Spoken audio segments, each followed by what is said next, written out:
Confieso que he leído, con Juan Manuel Ávila. Póngase cómodo y tenga a mano su bebida favorita. Y dispóngase a disfrutar 2 horas de libros, música, entrevistas, noticias, comentarios interesantes sobre diversos temas y mucho más. Leer un libro es avanzar un paso más en el conocimiento de uno mismo. Confieso que he leído. Iniciamos.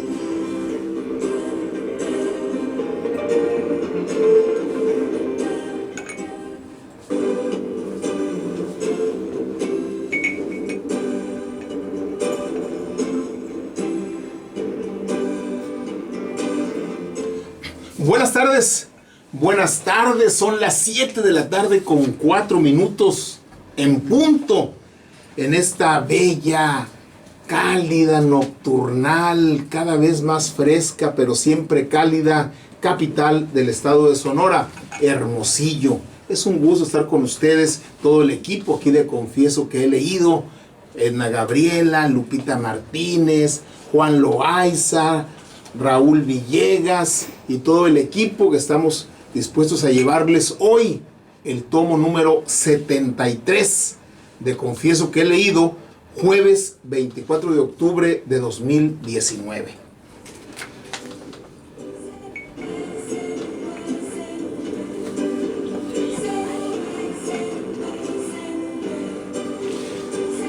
Vamos a continuar con Voto en Contra, este libro del doctor José Ramón Cosío Díaz, ministro en retiro de la Suprema Corte de Justicia de la Nación. Vamos a concluir ya, nomás para dar el cierre al tema que veíamos ayer con respecto a la privacidad, ¿sí?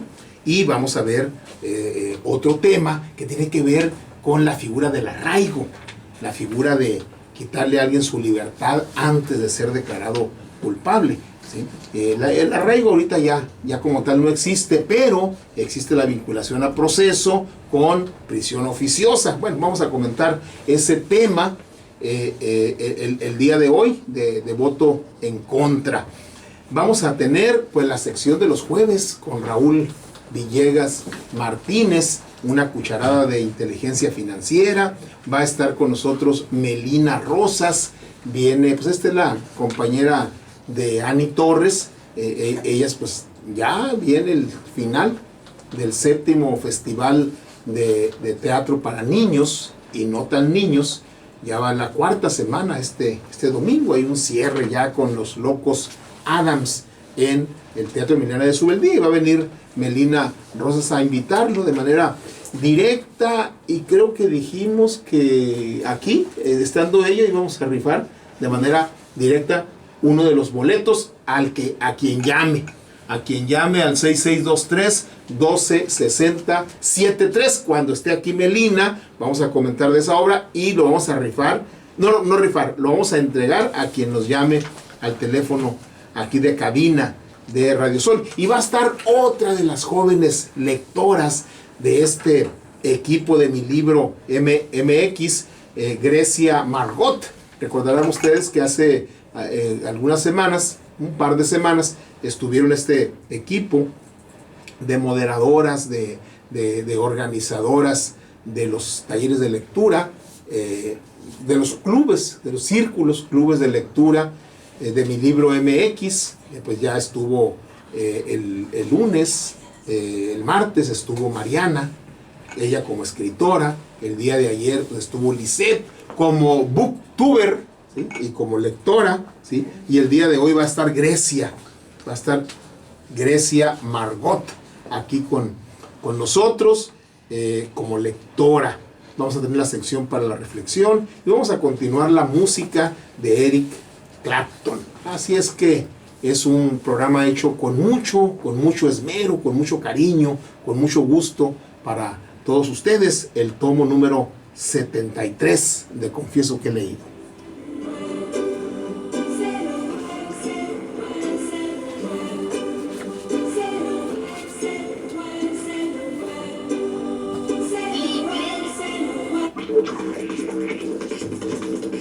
La lectura de la semana.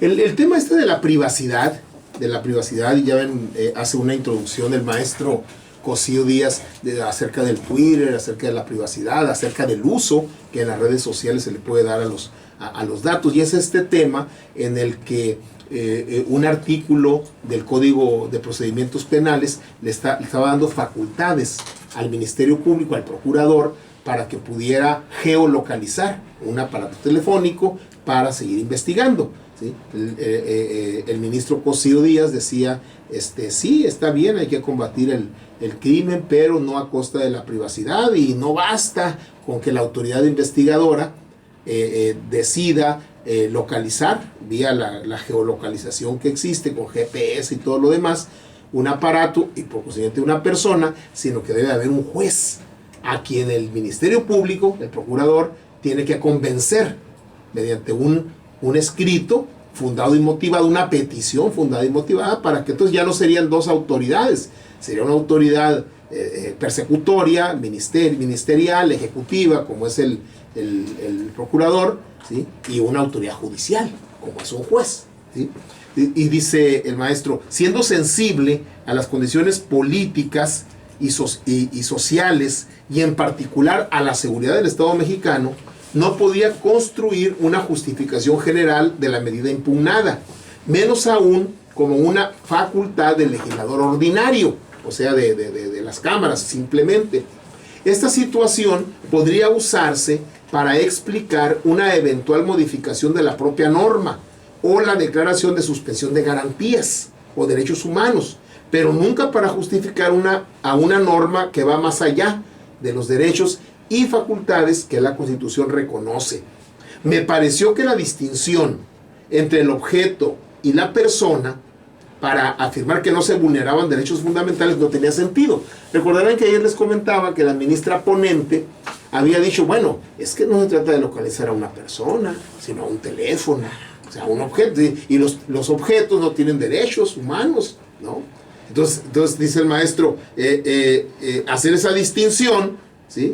Pues que no se vulneran no tiene sentido, ¿sí? Porque si quieres localizar un teléfono es porque no andas persiguiendo al teléfono, andas persiguiendo a la persona que utiliza ese teléfono. Cuando se está localizando un aparato celular, no estamos ubicando solamente al dispositivo, como si se tratara de un servicio de localización de objetos perdidos. La finalidad es situar a quien tiene el aparato, ¿sí? Lo que me parece de absoluto sentido común. Cuando las líneas se convierten en un accesorio de las personas, gracias a la portabilidad numérica, es muy difícil afirmar que se trata solo de la ubicación de un objeto, ¿sí? Y sigue sosteniendo eso. El ministro Pérez Dayán sostuvo que no encontraba una relación entre la orden de geolocalización con el contenido del artículo 16 constitucional, que se refiere al acto de molestia de una persona. Él lo asoció a las labores de investigación que realiza el Ministerio Público sobre la base de las facultades que la propia ley le da, no en función del derecho humano de alguien, por lo que el tema era la efectividad de una investigación y no tanto que se le generara molestia a una persona en lo particular. Mi divergencia general, dice el ministro en retiro, partía de una distinta concepción de la Constitución y del entendimiento de su artículo primero. Los argumentos a favor de la validez de los artículos partían de la existencia de la facultad de la PGR para solicitar la geolocalización en tiempo real de los aparatos celulares como parte de una investigación ministerial, y a partir de ahí entender los derechos establecidos en la Constitución, por ejemplo, el derecho a la privacidad, como un límite a la mencionada facultad. Yo entendí el asunto en sentido completamente inverso. Reiteré que la facultad de solicitar la localización no se encontraba otorgada como parte de la facultad de investigación, sino que era una extensión de las ya establecidas en la Constitución. Se debió justificar lo razonable de esa intervención, no en un listado de delitos, como lo hacía el artículo impugnado, sino delito por delito. ya que cada uno se podían dar razones diferentes. Por ejemplo, cuando se hablaba de un secuestro, donde existía una víctima determinada, tal vez la argumentación de necesidad y urgencia de localizarla podía ser más sencilla que en los demás delitos. Sin embargo, la medida no estaba justificada así, sino en general, sin una especificación de cada uno de los ilícitos. Insistí en que el punto de partida no era la facultad, sino el derecho humano. Noten ustedes aquí dónde se dan los quiebres de interpretación, ¿sí? O sea, ¿dónde está la distinción entre un ministro y otro?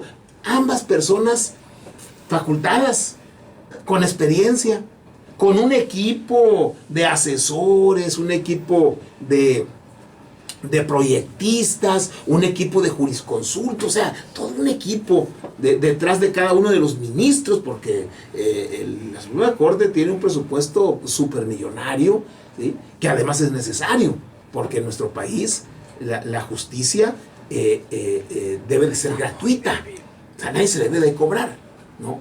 Entonces, fíjense dónde se da el quiebre, ¿sí? Unos dicen, ¿sí?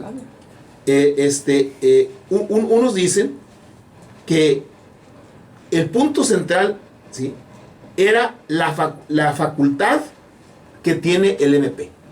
Ese es el punto central. Vamos dando la facultad al MP para que geolocalice cuando anda investigando este listado de delitos, ¿sí? Y el ministro, en ese momento un ministro, Cosío Díaz, dice no, sino en el derecho humano. Entonces, ahí está la divergencia. O sea, ahí está el punto, ahí está el quid del asunto, ¿sí? Obviamente, pues, todo el bagaje teórico e ideológico de cada uno de los ministros está ahí presente. Porque uno lo veía como facultad de la autoridad persecutoria, el Ministerio Público, el procurador, y otro lo veía como derechos humanos, como un derecho humano. Ahí está la diferencia a veces entre un humanista y un no humanista, entre un liberal y un conservador, entre una persona progresista y otra no tan progresista, entre una persona que ve más por el asunto de la ley de carne y hueso y no de una norma petrificada ahí en un artículo o en uno de los preceptos constitucionales. O sea, ese es el punto central. Y que debía ser el legislador el que justificara que la limitación al derecho era constitucional. Es decir, el punto de partida debía de ser el derecho humano, el cual no debía justificarse frente a una facultad otorgada a una autoridad investigadora por el legislador. Afirmar que la norma impugnada no era inconstitucional, pues la autoridad solo actuará o actuaría en casos de excepción y siempre que existiera fundamentación, no resolvía el problema de que la autoridad no tenía atribuciones constitucionales y seguía fundándose en la idea de la facultad de investigación del MP y no en el derecho humano a la privacidad.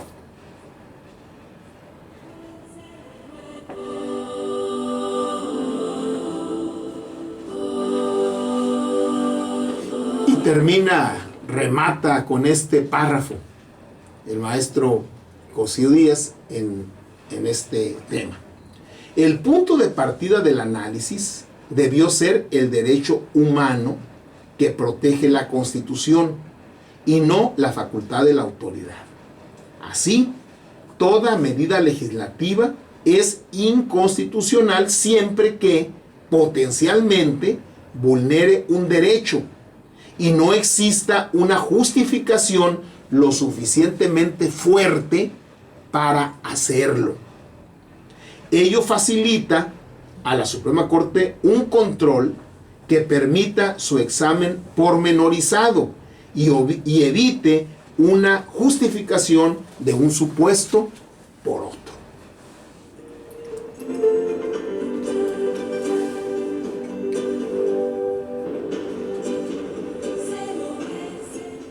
Se votó la propuesta de resolución Y José Ramón Cosío Díaz votó en contra. Voto en contra de ese libro.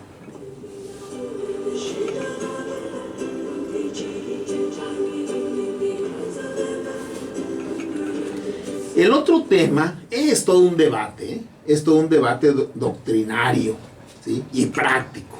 Retenidos en vía de mientras, entre comillas, en vía de mientras. Arraigo inconstitucional e ineficaz. Es el subtítulo que le da el maestro Cosío a este tema. Miren, ¿se acuerdan que existía la figura del arraigo? ¿Sí? ¿Qué significaba lo del arraigo? Significaba que si el agente del Ministerio Público al que le caía un caso, o el procurador, ¿sí?, suponía que tal o cual persona era responsable de un ilícito, le pedía a un juez que emitiera una orden de arraigo.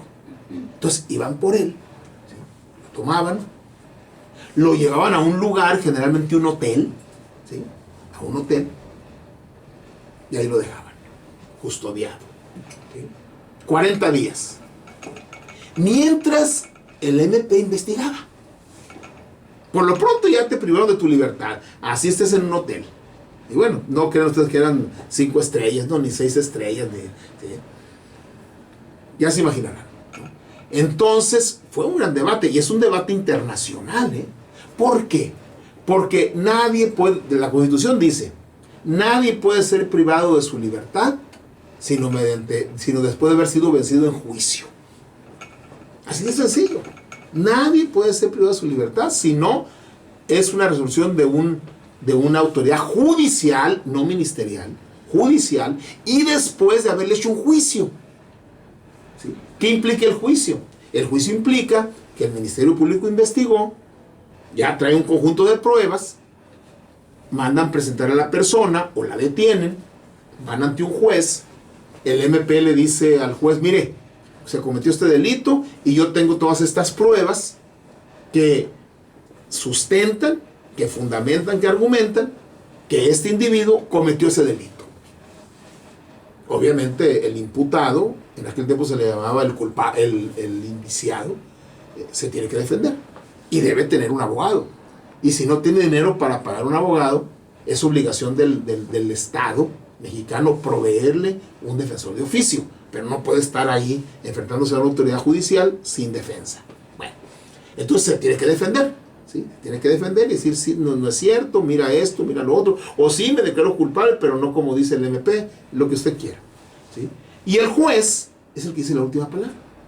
Analiza lo que dice el Ministerio Público como representante de la sociedad agraviada por aquel delito, escucha lo que dice el indiciado, el presunto culpable, lo que dicen sus abogados, etcétera, etcétera, analiza las pruebas que le presentaron, en este caso el MP, pruebas de cargo, analiza las pruebas de descargo que le presentó la defensa y termina diciendo sí es culpable. Y por lo tanto, 3 años de cárcel, los 5 años de cárcel, los 20 años de cárcel, según la naturaleza del delito. O, Ministerio Público, no lograste fundamentar, no lograste demostrar que él es el culpable, por lo tanto, no hay cárcel, vamos, ¿ya? O si hay cárcel, va. Pero el arraigo implicaba que el MP suponía que aquella persona era el culpable, lo agarramos, lo privamos de la libertad, y el MP se pone a investigar. Y se me acabaron los 40 días y no ha podido demostrar el MP, pide una ampliación. Y mientras la persona sigue privada de la libertad. Bueno, un caso de esos llegó a la Suprema Corte de Justicia. Eran los primeros meses de 2013. Todavía estaba el sistema anterior. Ya había sido la reforma de junio de 2008, pero estaba la vacatio legis, es decir, el término que media entre la resolución, el acuerdo que toma la Cámara de la reforma y su puesta en vigor. En este caso era de 8 años, en 2016. Eran los primeros meses de 2013 y el nuevo encargado de la Procuraduría General de la República hablaba del abuso que se había hecho del arraigo en la administración anterior. Pues ya ven ustedes que fue en la época de la presidencia de Felipe Calderón, cuando el arraigo, bueno, una vez agarraron como a 20 alcaldes acusados de narcotráfico, le llamaron el Michoacanazo, le llamaron, porque eran alcaldes de Michoacán, y fueron por ellos, el de Aguililla, el de Zitácuaro, el de Nueva Italia y el de varios municipios, como 20 municipios, y ahí van en filita, me acuerdo haber visto las fotos y los videos, al camión y a la cárcel, arraigados, ¿sí? Michoacanazo. Dicho sea de paso, ya que me acordé del suceso, ¿sí?, el MP no pudo demostrar la culpabilidad y todos los alcaldes salieron libres y recuperaron su cargo, pero mientras, pues les quitaron varios días de libertad. Bueno, pero cuando llega el 2013, el gobierno de Peña Nieto, al estilo, ¿no?, la filosofía del albañil y el plomero, ¿no?, que va el plomero a la casa y dice, ¿quién hizo esto? No, pues el albañil es que no saben. O va el albañil, ¿qué? ¿Un plomero? No, pues no. ¿Qué mal lo hizo? Bueno, llega el nuevo presidente y dice, todo lo que se hizo la vez anterior estuvo mal, ¿sí? Hubo un abuso de la figura del arraigo. Una figura jurídica que da facultad al Ministerio Público para que con una autorización de un juez pueda detener hasta por 80 días, o sea, 40 más 40, a personas sospechosas, no culpables, sospechosas de estar involucradas en algún ilícito relacionado con la delincuencia organizada, y mientras entraba en vigor el sistema acusatorio a nivel federal, también en delitos graves, cuando así lo considerara necesario para el éxito de la investigación, la protección de personas o bienes jurídicos, o cuando existiera riesgo fundado de que el inculpado se escaparía de la acción de la justicia. El nuevo procurador hizo una de sus primeras evaluaciones sobre el estado en que había encontrado la dependencia en los últimos 4 años. En esos últimos 4 años se habían arraigado 4,000 personas, de las cuales solo 200 fueron consignadas. 3,800 permanecieron cautivas sin razón aparente y al final fueron liberadas, no sin antes haber sufrido, en muchos casos, vejaciones. ¿Qué porcentaje es 200 de 4,000? El 5%. O sea, el 5% era culpable o pudo demostrar la culpabilidad del MP, y 95% estuvo en arraigo, privado de su libertad, sufriendo vejaciones, y después pues, no le probaron el delito. Esa práctica en la Procuración de Justicia llegó a pervertir el trabajo del Ministerio Público. En lugar de investigar y después ejercer acción penal, durante muchos años se procedió al revés. La jurisprudencia de Pancho Villa: mátalo y después averiguas, ¿no? Aquí encarcélalo y después averiguas, ¿sí?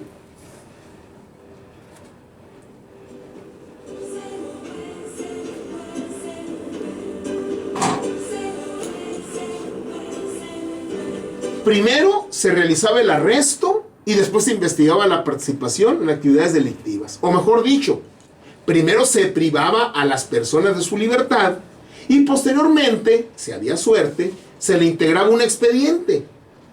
Que solo 5% de los miles de casos de personas arraigadas terminara con la presentación del expediente ante un juez daba cuenta de la poca eficacia de este recurso.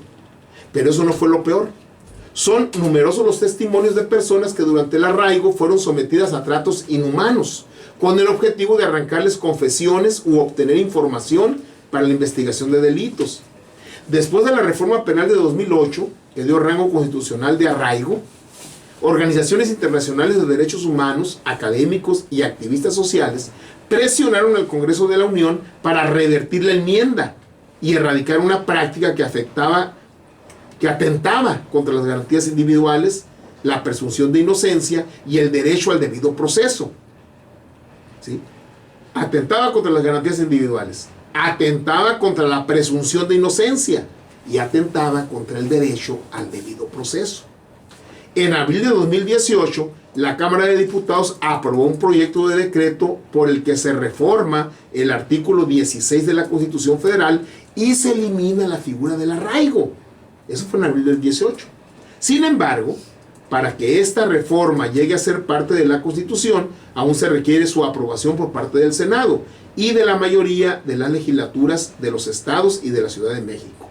Casi una década antes de esa acción legislativa, la Suprema Corte de Justicia tuvo la oportunidad de declarar la inconstitucionalidad del arraigo judicial. Sin embargo, la mayoría de los ministros se opuso. De esta postura me distancié y ahora procedo a relatar los porqués.